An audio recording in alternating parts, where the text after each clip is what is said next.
कैसे इसका इंस्टॉलेशन करेंगे हम लोग? ये वाली फाइल डाउनलोड कर ली होगी आपने, सेकंड वाली, ठीक, this file 565.9. Okay, this file after download करने के बाद में will go here and we can just do direct click. Double click करना है बस, इसके ऊपर इंस्टॉलेशन शुरू हो जाएगा from the starting. So you will get 2 prompts. Step by step देखते रहना पापना, ठीक है? तो just yes and then after that again click on yes. ठीक है, वापस से यस करना है. तो देखो you will get this options. Okay, तो इसमें आपको क्या, देखो आपके पास ऑप्शन कस्टम का भी है. कस्टम में आप इंडिविजुअल प्रोडक्ट्स को सेलेक्ट करके इंस्टॉल कर सकते हो. नहीं तो आप फुल फुल के ऊपर जाना तो सारे प्रोडक्ट अपने आप ही इंस्टॉल कर देगा. बट स्टेप्स आपके इंपॉर्टेंट है, वो इंपॉर्टेंट मिस मत करना. Okay, just do next. Okay, yes. उसके बाद विल जस्ट, यहाँ पर अब हमसे पूछ रहा है कि रिक्वायरमेंट पूछ रहा है, जैसे कि विजुअल C++ की रिक्वायरमेंट है ना. तो अगर किसी के सिस्टम पे ये रिक्वायरमेंट नहीं है अवेलेबल तो आप एग्जीक्यूट करोगे, ऑटोमेटिकली डाउनलोड हो जाएगा. एग्जीक्यूट करने में ये डाउनलोड हो जाएगा, ठीक है?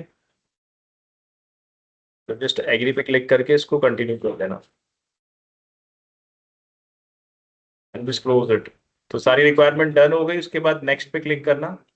Then after that this window will come for installation of all the products. तो इस पर नेक्स्ट एग्जीक्यूट करना. It will start downloading and installing each product. जिसको नहीं आता वो देख लो एक बार, फिर बाद में दिक्कत ना हो तुम लोगों को. फॉलो कर लो बस. अभी शांत. ठीक है, तो जब ये सारे हो जाएंगे ना आपके, कंप्लीट प्रोडक्ट इंस्टॉल हो जाएंगे, तो उसके बाद नेक्स्ट कर लेना. नेक्स्ट करने के बाद फिर से यहाँ पर अभी हमें प्रोडक्ट कॉन्फ़िगरेशन को नेक्स्ट करना है. तो यहाँ पे प्रोडक्ट को कॉन्फ़िगर करेगा. कॉन्फ़िगर टाइप क्या होगा हमारा? डेवलपमेंट कंप्यूटर होगा. ओके, कुछ इसके अंदर चेंजेस नहीं करने हैं. नेक्स्ट मूव करना है. पासवर्ड यहाँ सिंपल रख देना 1234 और सेम 1234 एज इट इज. शांत. 1234 1234 एज इट इज पासवर्ड रखना. नेक्स्ट कर देना फिर उसको. सब कुछ नेक्स्ट करना है, कुछ नहीं करना तुम्हें, बस एग्जीक्यूट कर दो. जस्ट अप्लाइंग दी कॉन्फ़िगरेशंस. ये सक्सेसफुली कॉन्फ़िगरेशन इसने अप्लाई कर दिया सर्वर के. फिनिश करना. उसके बाद फिर से नेक्स्ट करना. अभी हम server, router and sample and examples, ठीक है, इनको कॉन्फ़िगर करेंगे. राउटर को कॉन्फ़िगर कर रहे हैं फिलहाल अभी.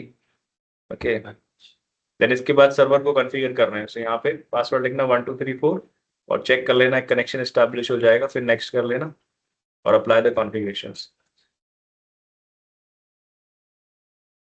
सैंपल एंड एग्जांपल्स भी हो गए configure successfully. Okay, next, finish. बस हो गया सक्सेसफुल इंस्टॉलेशन. शेल की विंडो ओपन हो जाएगी. ओके, एंड उसके बाद माई सीक्वल वर्कबेंच भी ओपन हो जाएगा. तो this is the shell that you have. Okay, इसको मिनिमाइज कर देना.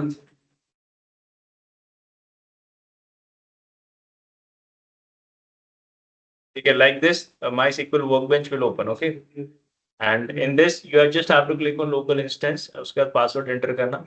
कभी वापस से कभी ओपन करना हो तो नीचे लिखना MySQL और ये वर्कबेंच को ओपन कर देना बस. ठीक है, यही सेम विंडो ओपन होके आएगी. इसको एंटर करना और यहाँ पे पासवर्ड लिखना 1234. सेम पासवर्ड, सिंपल, जस्ट हमने की पासवर्ड सिंपल रखा है प्रैक्टिस करने के लिए बस. स्कीमा पे जाओगे, you will gate, this is the database that you have right now. And यहाँ पे आप अपनी क्वेरी लिख सकते हो. जैसे सपोज पहली क्वेरी लिखी हमने यूज और वर्ल्ड एंड एग्जीक्यूट किया इसको. कैसे एग्जीक्यूट करना है? इस थंडर आइकन पे क्लिक कर देना, एग्जीक्यूट हो जाएगा. उसके बाद इसके अंदर कुछ टेबल्स अवेलेबल हैं. We have these tables available. Let's say मुझे एक सेलेक्ट क्वेरी यहाँ पे फेच करनी है. लिखना है select everything from your country. Okay, और एग्जीक्यूट करना. You will get details of the country here in this table. Like this, you will execute your select command. Okay. So इस तरीके से इंस्टॉलेशन होगा आपका.